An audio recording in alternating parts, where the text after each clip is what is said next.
In this lesson, we will explore negative exponents and how to make them positive. So at the end of this lesson, you should be able to answer the question, how do I simplify expressions with negative exponents? So to really understand what a negative exponent is, let's see if we can find a pattern here. Let's start with 3 to the first power. That's equal to 3. 3 to the second would be 9. To the third, multiply 3 times 3 times 3 would be 27. And then times 3 more would be 81. So if you think about what's happening as we go up this chart, we're multiplying by 3 each time to get the next value. So if I reverse this pattern and go the opposite direction, what I'm doing is I'm dividing by 3. 81 divided by 3 is 27. 27 divided by 3 is 9. 9 divided by 3 is 3. So if I continue to back this up and divide by 3 again, 3 divided by 3 would be 1. And then 1 divided by 3 would be 1/3.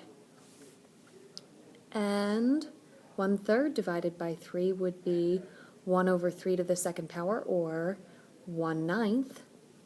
So what this shows me is that 3 to the negative first power is actually 1/3. You can also see that 3 to the 0 power is 1. Two very interesting things that are happening here. So what I really see is that a negative exponent doesn't make anything negative, which is a common misconception. Instead, it causes it to become a fraction. So what we've just seen here is that if I have any non-zero value raised to the 0 power, I'm going to get 1. Whereas a to the negative nth power is equal to 1 over a to the positive nth power. It becomes a fraction.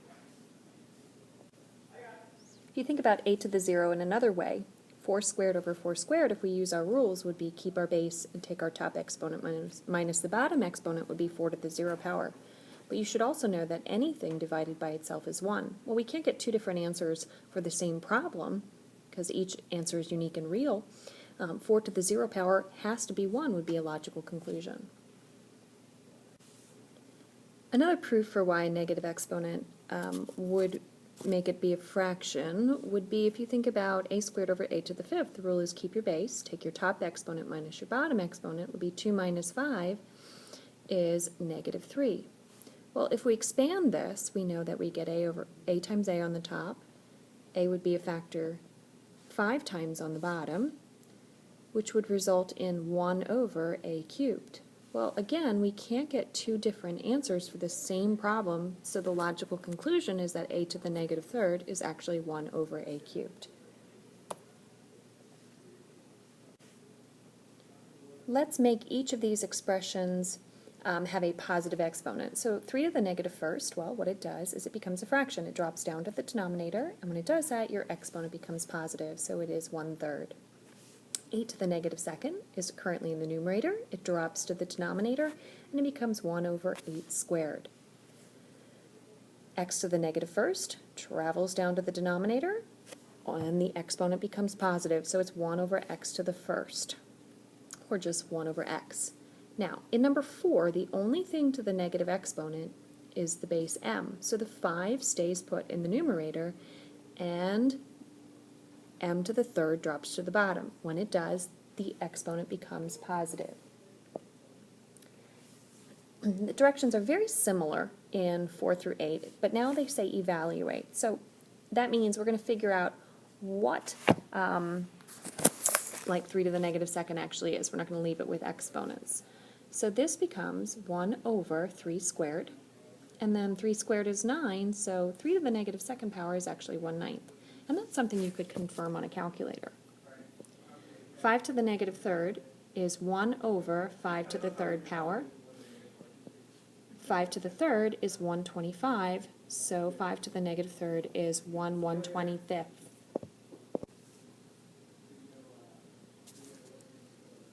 In this one, the base is negative 3. That travels down to the denominator to the positive 4th. Now, negative 3 to the 4th power is going to become positive because it's an even exponent. 3 to the 4th would be 81. So this is 1/81. Number 7, well, regardless of anything that's inside here, it's non-zero and it's being raised to the 0 power, so I'm not going to do any work. I know that this is going to be 1. Number 8 is using a combination of two rules. I'm going to keep my base because they're like, and it's held by multiplication, so I add my exponents. Negative 3 plus 5 would be 2, so it's 5 squared or 25 for a final answer. Now, all the ones on this page could be checked with a graphing calculator, or actually any scientific calculator. In 9 through 12, we're being asked to simplify these expressions. Just a few more practice problems where we're combining rules. So here I have power to a power, which is keep my base and multiply my exponents. So it'd be 4 to the negative 4th, which is 1 over 4 to the positive 4th. Now I can figure out what 4 to the 4th is. It'd be 1 over 216. Let me fix that. That's not 216. 4 to the 4th would actually be 256. So 1 256. Now in number 10, the negative exponent is already in the denominator.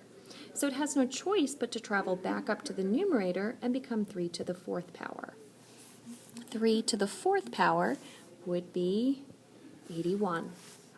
In 11, it's held by division, so I'm going to use my quotient rule. I'm going to take my top exponent minus my bottom exponent, which would be 5 to the negative 3rd, which then becomes 1 over 5 to the 3rd power, becomes a fraction, and then 5 to the 3rd is 1 1/25. In 12, again, quotient rule, keep my base, take my top exponent minus my bottom exponent. So it's 2 minus negative 2. Common mistake here is kids write 2 minus 2. But it's 2 minus negative 2, which would be 3 to the 4th power, or again, 81. Now let's do a bunch with variables and using a combination of rules here. So in 13, we're to write our answer with positive exponents. I'm going to end up distributing this outer 3 to everything, all 3 factors inside the parentheses. So it would be 2 to the 3rd, x to the 3rd, y to the negative 15th, because I multiply my exponents. 2 to the 3rd would be 8x cubed, and the y to the negative 15th travels to the denominator, causing the exponent to change to a positive value. 14, I'm going to use my product rule. I'm going to do 4 times 2 would be 8. The x's keep my base and add my exponent. Negative 3 plus 5 would be 2. And then 6 plus negative 10 would be negative 4. So this is still raised to a negative exponent, so that's going to travel to the denominator of the fraction.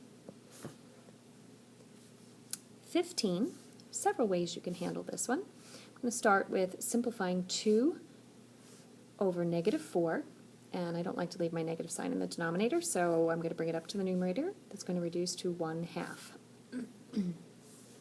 Then keep the x. In the numerator, take the top exponent minus the bottom would be x to the negative 4th. Same with the y's. Keep it up top. Top exponent minus the bottom would be 3. Now, x to the negative 4th, can't leave things with a negative exponent, so the negative 1 y cubed stays in the numerator, 2 stays in the denominator, and x to the 4th travels to the bottom, and the exponent becomes positive when it does. Now, this negative 1 is not necessary to write that 1. I could erase it and just make it be negative y cubed. It would also be okay to have the negative sign level with the fraction bar, but you do not want to leave that in the denominator of a fraction. Okay, so hopefully this makes it clearer what a negative exponent actually is. Just one common mistake that I often see is sometimes kids get so used to handling negative exponents that when they start seeing negative fractions, for instance, if let me just erase this. If they see something like this, negative 3x to the 4th, sometimes what I find kids do is they'll leave x to the 4th up top and they move that negative 3 to the bottom, but that is incorrect. It is only negative exponents that become fractions, not negative numbers. So hopefully this makes it clearer what a negative exponent does.